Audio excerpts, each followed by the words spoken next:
So let's further understand from our last session on the path of yoga and the difference between path of yoga and Tantra. The Tantra says accept whatever you are. This is the basic note. Total acceptance. And only through total acceptance you can grow. Then use every energy you have in you. How can you use them? Just accept them. Then find out what these energies are.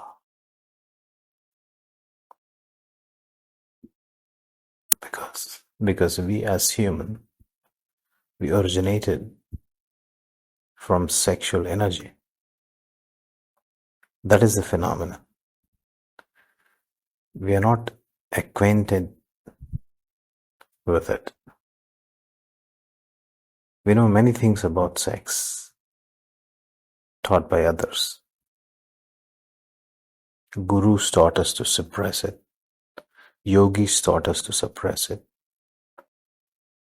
So many misconceptions led us nowhere.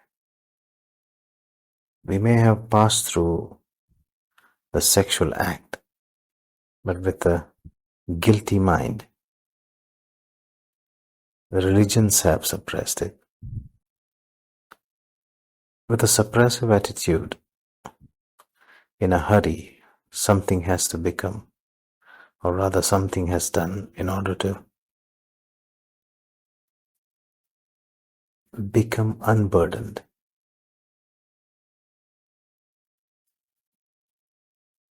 So we need to understand a little more deeper aspects. Basically, we are not happy in it, but you cannot leave it.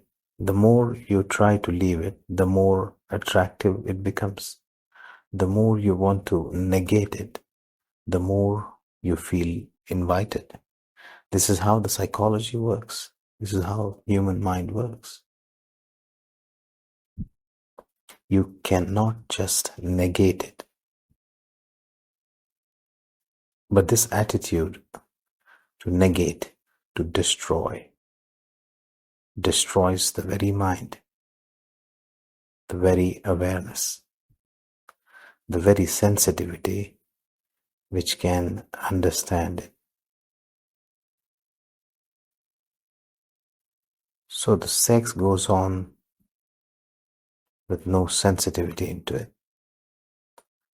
Then you cannot understand it. Only a deep sensitivity can understand anything. Only a deep feeling, a deep moving into can understand anything. So if, for example, if you feel guilty about flowers, you may pass through the garden, but you will pass with the closed eyes. And you will be in a hurry, in a deep, mad haste. Somehow you have to go out of the garden, then how can you be aware? This is what yogis did for thousands of years. Just by closing your eyes towards the reality with certain practices, how will you be aware of it? You're running away from a reality. So accept whatsoever you are. You are a great mystery of many multi-dimensional energies. Accept it and move with every energy, with deep sensitivity, with awareness, with love.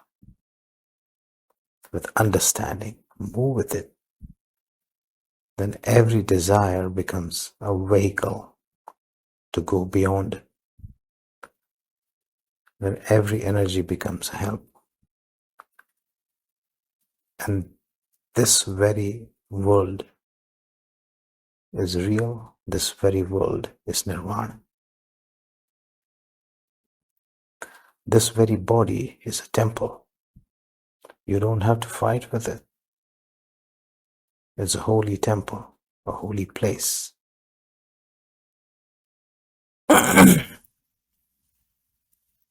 So, yoga is negation, and Tantra is affirmation. Yoga thinks in terms of duality. That is the reason for the word yog. It means to put two things together. The yuj, to yoke, two things together. But two things are there. The duality is there. Try and understand. But on the other hand, from the Tantra perspective, there is no duality. If there is duality, then you cannot put them together. And howsoever you try, they will remain two always. However, put two together, they will remain two. And the fight will continue. This is the battle of yogis forever. The dualism will remain. If the world and the divine are two, then they cannot be put together.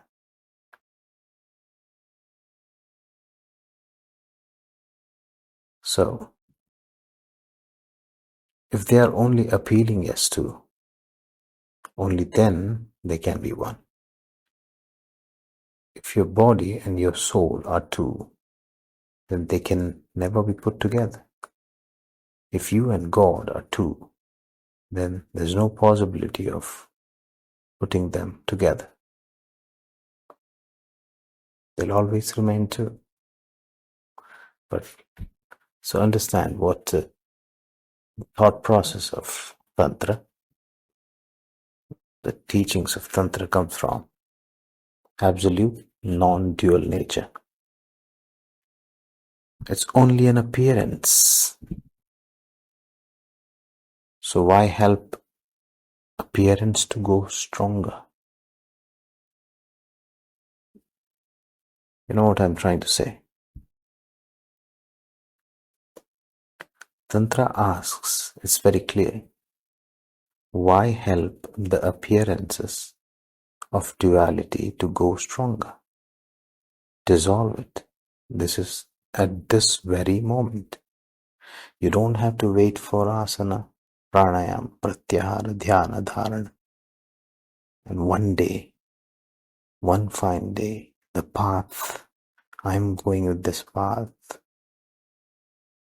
I've chosen this path. Path itself is an illusion.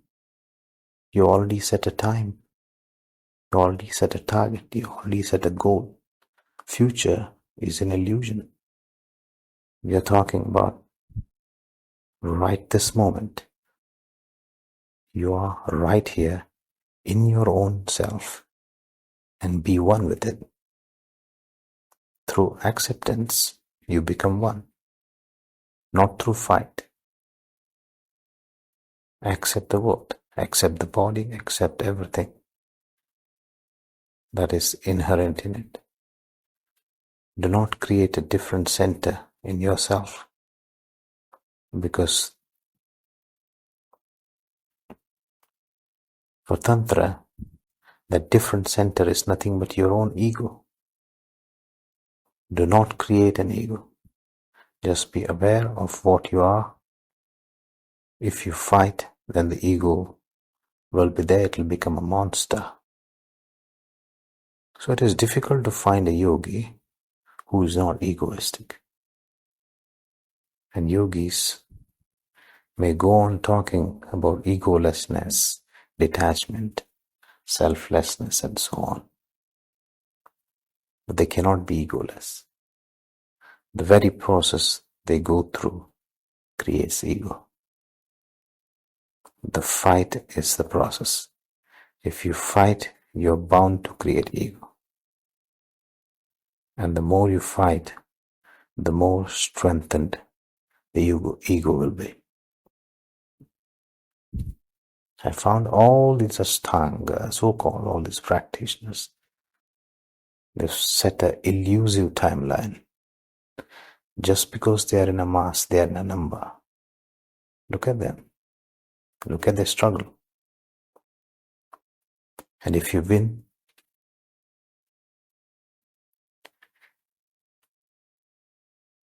well, if you win the fight, then what happens is you will achieve supreme ego. We don't know what journey are they, what enlightenment are they looking for. The Tantra is very simple. The life is short. You're dying every day with certain concepts. Or some guru said, some teacher said, just get out of all that. No fight. Then there is no possibility of ego. If you understand this whole concept correctly, many problems will be solved. So no fight, only indulgence with awareness.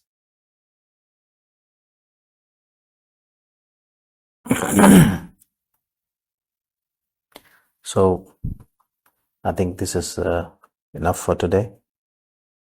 We spoke in a many detailed understanding of differences of choosing what you want, what is there, what is being spread.